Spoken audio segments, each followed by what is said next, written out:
बदनसीब। वास्तव में ही रामदीन बदनसीब था, क्योंकि जब से उसने आंखें खोली थी तब से उसने गरीबी के सिवा और किसी चीज का मुंह नहीं देखा था। अब छोटे छोटे बच्चे भूख के मारे उसके सामने आकर बिलखने लगते तो उसकी आत्मा पानी से निकली मछली की भांति तड़प उठती थी। वह ईश्वर की मूर्ति के आगे अपने दोनों हाथ उठाकर कहने लगता, हे ईश्वर, तुम मुझे जितने मर्जी दुख दे दो, परंतु मेरे बच्चों को तो ना तड़पाओ। इन मासूम और निर्दोष बच्चों का क्या दोष है? क्यों तड़पा रहे हो इन्हें? ईश्वर भी कहाँ सुनता था। बेचारा रामदीन तड़प कर रह जाता। बेबसी की जिंदगी से तंग आकर उसने कई बार सोचा था कि इस जीवन से तो कहीं अच्छा है कि वह आत्महत्या कर ले, परंतु इन बच्चों को देखकर उसने आत्महत्या भी तो नहीं हो पाती थी। एक दिन उसका एक पुराना मित्र शंकर शहर से आया तो उसके शाही ठाठ बाट देखकर रामदीन को बड़ा आश्चर्य हुआ। शंकर, जो कुछ साल पहले गांव में फटे पुराने कपड़े पहने फिरा करता था, जिसके घर में खाने के लिए रोटी भी नहीं थी, आज वही शंकर कितना धनवान बन गया था। शंकर उसके घर के अंदर आया तो बच्चों को रोते देखकर बोला, अरे रामदीन, तेरी जिंदगी नहीं बदली, देख तो सही तूने घर की क्या हालत बना रखी है। बच्चे भूख से तड़प रहे हैं। क्या करूं शंकर भाई, मैं तो खुद ही इस जीवन से तंग आ गया हूँ। यह गरीबी मेरा पीछा ही नहीं छोड़ेगी।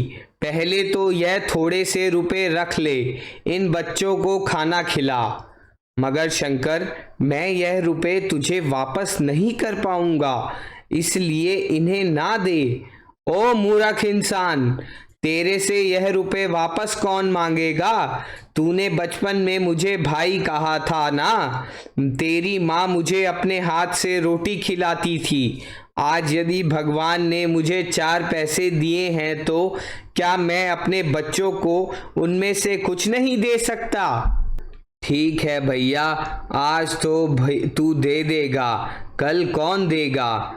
कल भी होगा, परसों भी होगा, नरसों भी होगा, यह सब कुछ हो जाएगा, मगर तुम्हें एक काम करना होगा। क्या? अब तुम मेरे साथ शहर चलोगे। मैं तुम्हारे साथ शहर चलूंगा? हाँ हाँ, लेकिन यह सब लेकिन वेकिन को छोड़ दे रामदीन। अब तो तुम्हें मेरे साथ शहर चलना ही होगा। इस गांव में तेरे लिए कुछ नहीं रखा। अपने पिता की बातों को भूल जा। उन्होंने जैसे तैसे मेहनत मजदूरी करके अपना समय काट लिया।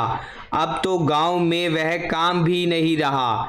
इन बच्चों को भूखा मारने से तो अच्छा है कि तू शहर में चल, वहां पर मैं तुझे काम दिला दूंगा। शंकर की बात मानकर रामदीन उसके साथ शहर चला आया। उसने उसे एक दुकानदार के पास काम भी दिला दिया। 1 वर्ष तक रामदीन खूब मन लगाकर काम करता रहा। उसी का यह फल था कि उसने काफी धन जमा कर लिया। 1 वर्ष के पश्चात रामदीन ने घर वापस आने की तैयारी कर ली। उसने अपने रुपयों को एक पोटली में बांधा और सूर्य की पहली किरण के साथ ही शहर से गांव की ओर चल पड़ा। शहर से उसके गांव तक का रास्ता काफी बीहड़, कठिन व डरावना था, क्योंकि रास्ते में एक बहुत घना जंगल पड़ता था। उस जंगल में काफी खूंखार जानवर भी रहते थे। जंगल में चलते चलते उसे रात हो गई। रामदीन ने सोचा कि रात के समय इस जंगल में सफर करना ठीक नहीं, इसलिए उसने रात काटने के लिए एक घने वृक्ष का सहारा लिया। थके हुए इंसान को नींद भी जल्दी आ जाती है।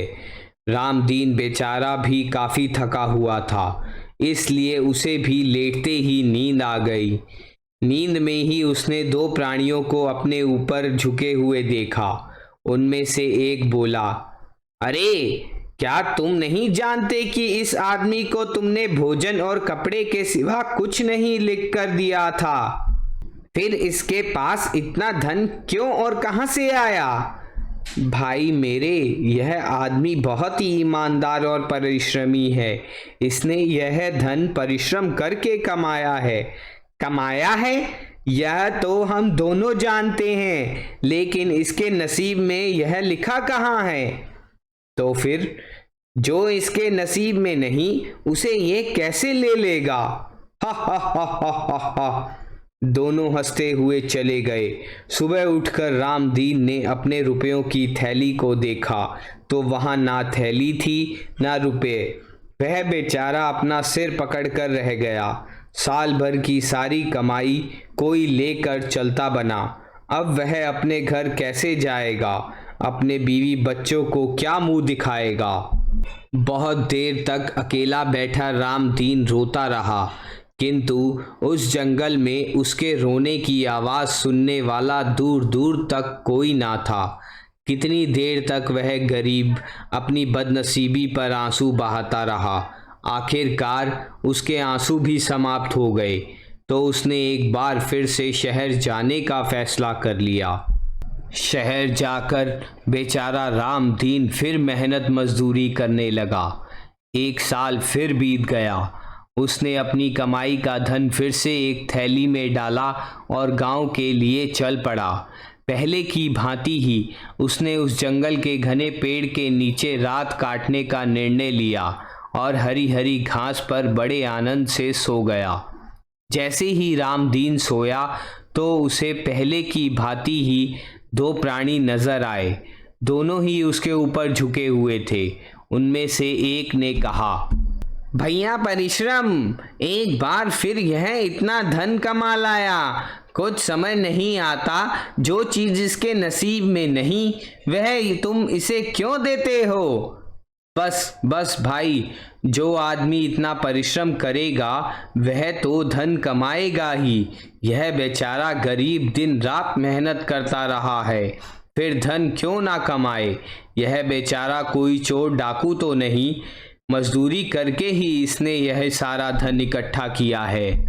तुम जानते ही हो कि मैं हर परिश्रमी आदमी को उसका फल देता हूँ, और तुम? मैं तो नसीब हूँ, भाग्य हूँ। जब तुम अपना काम पूरा कर लेते हो तो मेरा काम शुरू होता है। तुमने इसकी मेहनत का फल इसे दे दिया, जब मैंने इसके नसीब में यह लिखा ही नहीं तो? यह कहते हुए उस आदमी ने उसके सिर के नीचे रखी रुपयों की थैली निकाली और दोनों चलते बने। रामदीन एकदम से घबरा कर उठा। उसने उठकर जैसे ही अपने रुपयों वाली थैली को देखना चाहा तो उसका दिल एकदम से डूबने लगा। रुपयों की थैली वहाँ नहीं थी। हे भगवान, यह मेरे साथ क्या अन्याय हो रहा है? मेरी साल भर की कमाई एक रात में ही क्यों हवा बनकर उड़ जाती है? अब तो मैं कमा कमा कर बहुत थक गया हूँ। अब मेरे शरीर में इतनी शक्ति भी नहीं रही कि और इतना कड़ा परिश्रम पुनः कर सकूं। अब तो इस जीवन से मरना ही अच्छा है। मौत, मौत। यह कहते हुए रामदीन ने अपनी धोती को कसकर गले में बांधा और उसी वृक्ष से बांधकर आत्महत्या करने की चेष्टा करने लगा। उसी समय आकाश से एक आवाज आई, हे भले मानव, यह मत भूल कि मैंने धरती पर तुझे जीने के लिए भेजा है, और तुझे यह भी बता दूं कि जन्म से पूर्व ही मैंने तेरा नसीब भी लिख दिया था। मगर एक तुम हो कि धन के पाते ही मुझे भूल भी गए। यह भी भूल गए कि तुम्हें कोई जन्म देने वाला भी है। धन कमाते ही तुम ईश्वर को भूल गए। ओ मूर्ख प्राणी, केवल धन ही तो जीवन नहीं है, फिर तुझे आत्महत्या करने का अधिकार ही क्या है? यह जीवन तुम्हारा अपना नहीं, मेरा है। मैं ही जीवन देता हूँ, मैं ही लेता हूँ। अब तू सीधी तरह अपने घर जा, चिंता छोड़ दे। धन जोड़ने से इंसान को शांति नहीं मिलती। अब तू घर जा, मैंने तेरे खाने पीने की जिम्मेदारी ले रखी है, फिर तू क्यों चिंता में मरा जा रहा है? जा, घर जा, चिंता छोड़ दे। तू जहां भी जाएगा तेरा नसीब तेरे साथ जाएगा। रोने धोने और चिंता करने से कुछ नहीं होता। इस आकाशवाणी को सुनकर रामदीन वापस अपने घर की ओर चल पड़ा। जैसे ही वह घर पहुंचा तो उसकी पत्नी और बच्चे सब के सब बड़े खुश नजर आए। सबने नए वस्त्र पहन रखे थे। रामदीन को देखते ही सब खुशी से झूम उठे। उसने पत्नी से पूछा, भाग्यवान, यह सब क्या है? यदि तुम मेरे आने पर इसलिए खुश हो रहे हो कि मैं शहर से तुम्हारे लिए बहुत सा धन कमा के लाया हूं, तो तुम भूल जाओ, क्योंकि मेरा तो सारा धन चोर ले गए। यह सब सुनकर उसकी पत्नी और बच्चे मुस्कुराने लगे। अरे, तुम सब लोग हंस क्यों रहे हो? मैं अपना सब कुछ 2 बार लुटवा चुका हूं। अब तो हम सबको रोना चाहिए। बापू बापू, हम क्यों रोएं? हम तो हंसेंगे। जब हमारे घर में इतना धन आ गया तो हम क्यों ना हंसे? हा हा हा। मगर यह धन आया कहाँ से? रामदीन का मुंह खुला का खुला रह गया। एक साधु बाबा 2 थैलियां दे गए थे, रुपयों से भरी थैलियां। वाह रे नसीब, मैं कितना बदनसीब था। और यह बच्चे, इस कहानी से हमें यह शिक्षा मिलती है कि भाग्य के बिना इंसान कुछ नहीं पा सकता। परिश्रम करना तो मानव का धर्म है। फल क्या मिलेगा, कैसे मिलेगा, इसको आप प्रभु के भरोसे छोड़ दो। कर्म करो, फल ईश्वर देगा।